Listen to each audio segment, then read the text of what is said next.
Hello, this is National Chess Master Coach Bill. I'm covering some games I played in a simul at the end of March of 2020.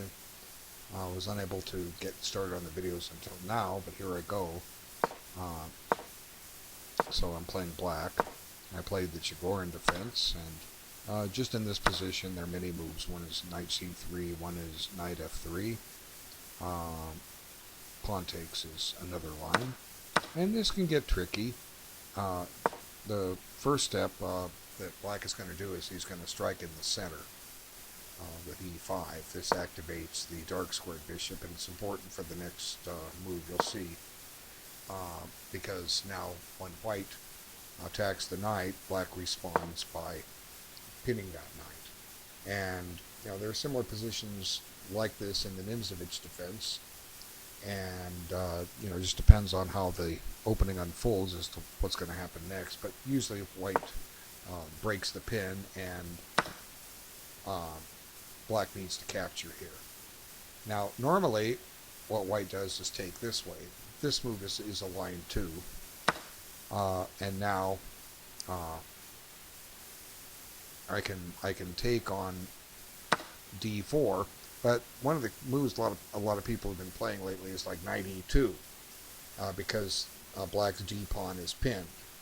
Uh, so I found that just leads to an even game. Black has nothing to fear,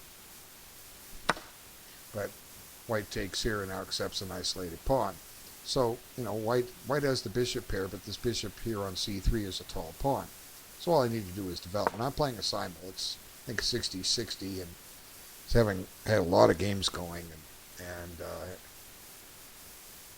maybe 25 that I finished. So I'm really playing like 3 minutes with a 3-second increment, something along that line. So I'm playing blitz chess and getting clobbered. Okay, so white elects to exchange queens. And normally I don't like to make a move like this. Let's see. Normally I would say, let's just develop something, or I guess I could have castled. So I'm not exactly sure why I chose to take that queen. I like castling better. If white takes the queen, I could even throw this check in if I wanted. But I just take here, and black has two pieces developed, has the isolated pawn blockaded. So I'm playing quickly. I don't know why I didn't do that, but I traded queens. Maybe I just thought that because of this isolated pawn, I'm gonna be okay. So I threatened to cripple up the pawns, and I'll take the two knights against the two bishops if white's pawn structure is ruined. So in comes here. Now this eliminates the isolated pawn, but this pawn is still a potential target on e5. So I swing around here. And then white just starts looking for exchanges. And, it's a relatively simple position for black to play here. But, does black really have any kind of an edge? It's only slight after I take here. White has a couple of isolated pawns.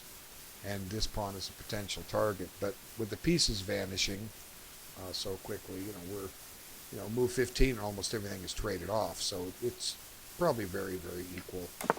So I castle, and now white reinforces this pawn with e5. But, I just get ready to centralize my rooks, get them doubled on the file. And now at this stage, I'm having to move quick. I just elected to trade into a king and pawn ending and see if I can do anything against the pawn weaknesses. Although white does have a pawn majority over here. So, theoretically the game is probably a draw at this point with correct play. And now the next step is activate the king. And here I come. And there we are. So, what's happening here? Well, you're probably offered Durrani time. Might be necessary at some point to play h5, just to slow down the white pawn advance. Try to avoid a potential pawn breakthrough. Well, that topic's going to come up here in just a minute or two.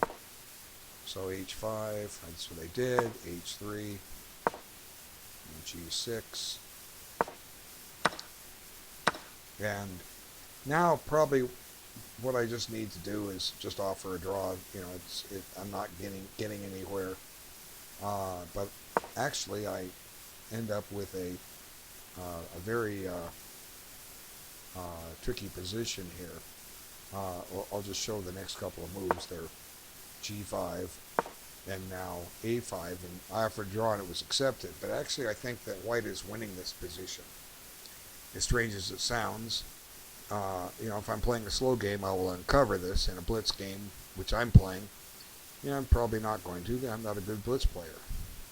So the idea here is to play f5. Now, if I take, here comes another move that's very annoying. Now, if I take again, this pawn runs, and my pawns are too slow. So what I would have to do here is bring my king back, and then this takes, and I come here, and then this pawn goes, and to here, and Black's got a lot of problems here. My king is tied down to occupying, these three squares. This pawn is a goner. And the only question would be, could I get anything going on the queen side with a passed pawn of my own? And the chances are I can't. White should just make a beeline for this pawn right here. So I would need to get my pawns going. Now if I push here, I run into c5, so I'd have to stop and play something like b6. And here comes the king. c6, king e5, b5. Now if takes, and I'm too slow here. The white king gets back. See? And, even if I push by here, the white king is still getting back, so white wins this. So, there was a breakthrough there for white that she missed, and I'm sure she was delighted to get her draw. And in retrospect, I'm delighted the game ended in a draw as well. So, like I say, the critical position seemed to be, why did I take on f3? Normally I just don't make a move like that. I say, no, I'm not going to make that move. I'm not going to develop white's knight. My queen is protected. Just castling makes perfect sense. And then, like I say, if queen takes, let's give a rook check. Well, no, white's going to get back the queen, and I'm going to be down. Okay, so let's just take the queen. And, black is doing fine here. What's white going to do? Well, we don't know. If you develop, I'm going to create a pin. See, now bishop here. Now I'm threatening to cripple the pawn structure. And white can't castle queenside to break the pin because that drops the bishop. So, maybe what white needs to do here is just castle queenside. Avoid this check, avoid stepping into a pin. But then I'm going to, play a move like bishop f5, and, black is doing fine here. 3 minor pieces developed as opposed to 2 to white. Maybe bishop b5 trying to mess up my pawn structure.